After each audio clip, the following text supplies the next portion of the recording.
Nazir, comment traduire en français le nazir? Hein? Le quoi? Ascète. Mais c'est comment on comprend dans le sens de quoi? C'est-à-dire c'est quelqu'un qui s'oblige à être pur, parfait. Alors voilà. Alors, un nazir dans la Torah, il a trois choses étonnantes que nous on ne comprend pas tout. Ouais. Il ne doit pas mitamer la métime, il n'a pas le droit de rendre impur avec les morts, ne pas toucher les morts, ne pas s'approcher des morts. Il n'a pas le droit, il doit se laisser les cheveux. Ouais, il n'a pas le droit de couper les cheveux tant qu'il est nazir. Il doit se raser pour le reste. Hein? Il doit se raser aussi. Non, ça c'est après. Ah, À la fin, hein,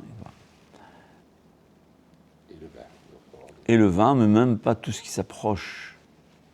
Et de là, on voit déjà que des fois, c'est déjà Minatora, hein, que Kadosh Baruch Hu, il demande de prendre des précautions. Parce qu'au fait, comme ça je comprends la Gemara, elle dit. On dit, Amrinan Nezira Schor, leur karma lotikrav. En fait, Kadosh Baruch Hu, il a fait une précaution. Je ne sais pas s'il y a un problème de manger des feuilles de vigne.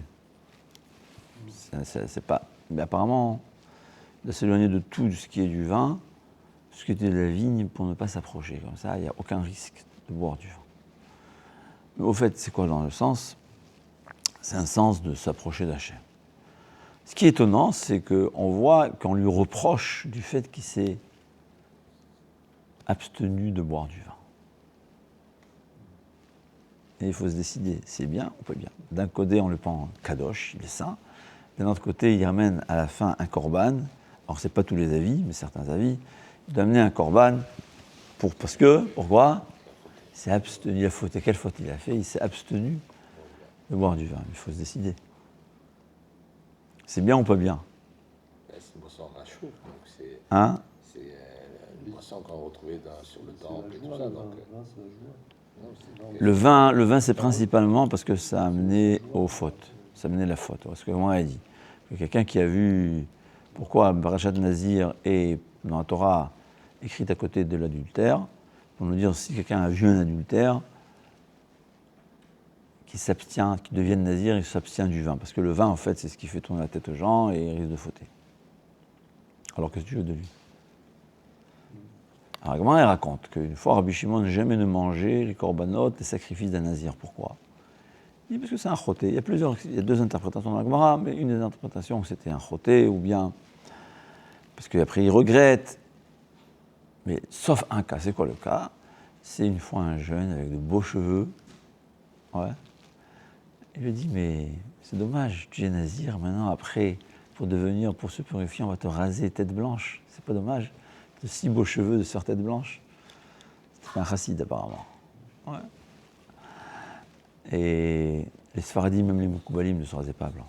Au Maroc, il y avait mais tous les Moukoubalim du Irak, en Israël et à l'Est, c'est ça, ouais? Irak, l'Iran et tout ça, ils ne se rasaient pas la tête. Ni ils avaient des péotes, ni ils se rasaient la tête. Ils avaient cheveux courts. C'est intéressant, le Pénélas, il dit qu'il ne faut pas avoir les cheveux trop longs. C'est parce que les cheveux, ça retient le midat hadin. Ça retient le midat hadin. J'en dis toujours, ça fait ce que je dis aux jeunes, aux longs cheveux. Ouais, faut pas d'après la Kabbalah, donc ils mettaient numéro 2 ou 3. Toute la tête la même chose, ni barbe longue, ni cheveux longs, ni péotes longues. Comme ça, quelqu'un m'a dit, tu vois, dans les photos, c'était comme ça. Ils n'avaient pas de péotes, ils n'avaient pas de longue barbe. Ni de longs cheveux. Au Maroc, je sais qu'il y avait, en tout cas, mon père, dans là où il les trouvait, je ne sais pas quel endroit, ils avaient à blanc et les longues péotes, comme les Ashkenazim. Je crois que Baba Saleh aussi, la Bouratsira aussi, c'est comme ça. Non? Ça, je pense. Ou le barbe, il ne touche pas, je ne sais pas. En tout cas, mais il le dit comme ça, tu as de beaux cheveux, pourquoi tu vas te raser à blanc? Il lui a dit, une fois, je suis un berger, une fois, je suis parti boire dans une source d'eau, et j'ai vu mon reflet dans l'eau. J'ai vu que j'étais beau. Et comme j'étais beau, les Tzara, il est venu chez moi, ah, tu es beau, profite. J'ai dit, ah bon? Ben tu verras. Je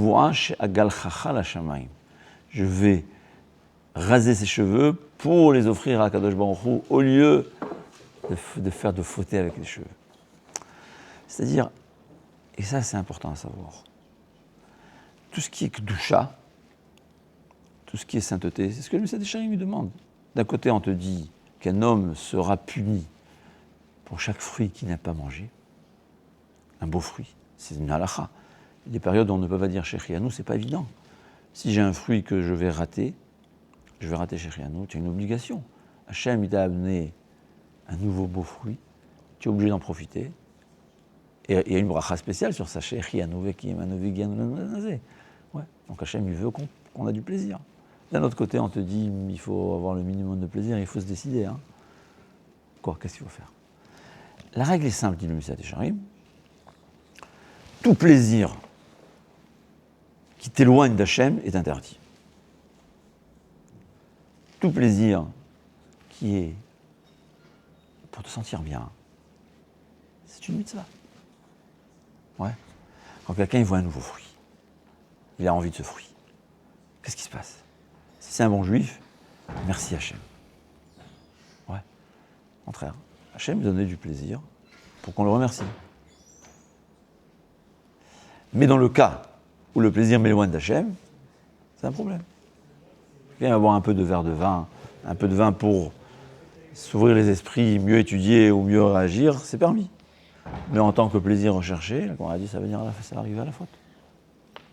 Alors là, c'est chacun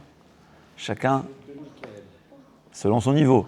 Comme je dis toujours l'exemple de Rav Steinman, le baron Lev Steinman, lui, il mangeait le minimum, il buvait le minimum. Il disait pourquoi? Pourquoi? C'est pourquoi? Tu vas rire. Il a dit, chaque fois qu'on mange, on boit, il faut aller aux toilettes. Les toilettes, ça me fait perdre quelques minutes de Torah. Alors c'est vrai qu'à 100 ans, je crois qu'il y avait même 101 ans, il connaissait Gemara, Rashi, Tosot par cœur. Il n'avait pas oublié. C'est étonnant, il ne faut pas croire. C'est rare les gens comme ça. Ça veut dire, il y a des gens qu'à l'âge de 80, 90 ans, ils se rappelaient tout. Rav Ovadia, je crois, 93 ans, il se rappelait de tout. Il y a des Gedolim qui se rappellent de tout, mais Rav Eliashiv, je ne pense pas qu'à la fin de sa vie, il se souvenait de tout, je ne sais pas. En tout cas, lui, il se rappelait de tout. Mais nous aussi, on ne va pas manger parce qu'on ne va pas aller aux toilettes, mais qu'est-ce qu'on va faire entre-temps? On va perdre notre temps, ça n'a aucun sens. Ouais. C'est-à-dire, chacun c'est son niveau. Pour nous, ça peut être, il faut quelqu'un, il dit à un ingénieur, il me dit, ouais, bon, à Paris, puisqu'il y a beaucoup de restaurants cachers, midi et 2, qu'est-ce qu'on fait? Il faut investir 1 heure pour étudier les menus des restaurants du quartier et 1 heure pour manger. Alors lui, on veut dire sois sain. C'est quoi sois sain? Il va manger, au lieu d'étudier les menus pendant 1 heure, il va les étudier pendant 5 minutes. Au lieu de manger 1 heure, il va manger 50 minutes, et il aura 1 heure de disponible pour étudier son Daf Yomi. Il est sain. Et il y a parfois que des gens qui ils s'imaginent que s'abstenir d'un plaisir, pas dans le but de s'approcher d'Hachem, juste, je m'abstiens du plaisir, c'est ça la Gdusha. Ce n'est pas une Gdusha, ça. Ce n'est pas une sainteté. Tu dis Kadosh, Kadoshim, tu soyez saint. Qui Kadosh, Ani, parce que je suis saint. Qu'est-ce que ça veut dire?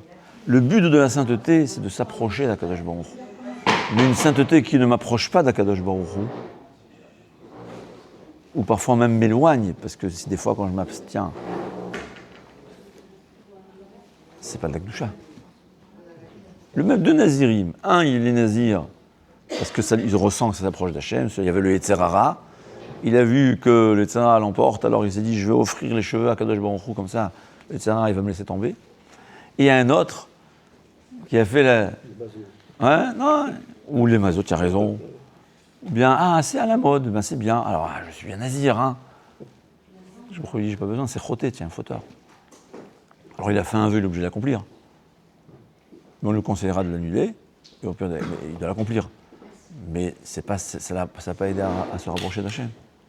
Le but de l'abstention d'un plaisir, c'est pour s'approcher d'Hachem. Ce qui est vrai, c'est que toute nature, c'est comme tous les muscles, plus on les utilise, plus on les développe. Donc plus je vais me mettre, il faut faire attention aussi. Ouais. Je mange et après je mangeais de plus en plus. C'est pour ça qu'on dit qu'il y a Ta'anit Ravad, on appelle ça, le jeûne du Ravad. C'est quoi le jeûne du Ravad? Pas le jeûne avec accent circonflexe, ouais, c'est ça? Ouais. C'est quoi? Dis le Ravad, qu'est-ce qui vaut mieux? Jeûner toute la journée ou à la fin du repas, ne manger que la moitié du dessert. Et ça aussi, je ne fais pas je fais parce que j'apprends à contrôler mes envies. Ça va m'aider, que je pourrais m'approcher d'Hachem, que des fois il y a quelque chose de pas cachère, je pourrais m'abstenir. Je m'entraîne à m'abstenir, à contrôler mes envies. Parce que des fois, j'arrive, j'ai faim, et il y a une cache-route comme ci, comme ça, mais il faut apprendre à s'abstenir. Dit le Ravad, quelqu'un qui apprend à s'abstenir, à ne pas terminer sa part, ouais, c'est plus qu'un jeûne entier. Parce que le jeûne entier, il y a aussi des pertes, il sera plus faible, il ne pourra pas étudier comme il faut. Mais quand j'apprends à m'abstenir en fin de repas, à ne pas terminer mon assiette, ne pas prendre une double part, ça s'appelle le Ta'anid, le Ravad dans Sha'arei Kedusha. Il a écrit un livre qui s'appelle Sha'arei Kedusha, les portes de la sainteté. Et là-bas, il explique c'est quoi la sainteté. C'est long à expliquer. Mais une des choses qu'il nous dit là-bas, c'est que beaucoup plus important que de s'abstenir totalement, c'est peut-être même plus facile, c'est de s'abstenir, de laisser une petite part dans son assiette. En tout cas, la Torah nous enseigne que la Kedusha, la sainteté, c'est pas s'abstenir dans un sens intrinsèque, non. C'est pas qu'on n'a pas besoin de plaisir. Je il veut qu'on ait du plaisir. Mais abstiens-toi des plaisirs qui t'éloignent d'Hachem, et ça dépend chacun son niveau. Mais évidemment, quand quelque chose est interdit, je m'abstenir, c'est aussi kadosh. Quelqu'un qui a un McDo qui n'est pas cachère, il est tenté par le manger, il ne le mange pas, ça s'appelle kadosh.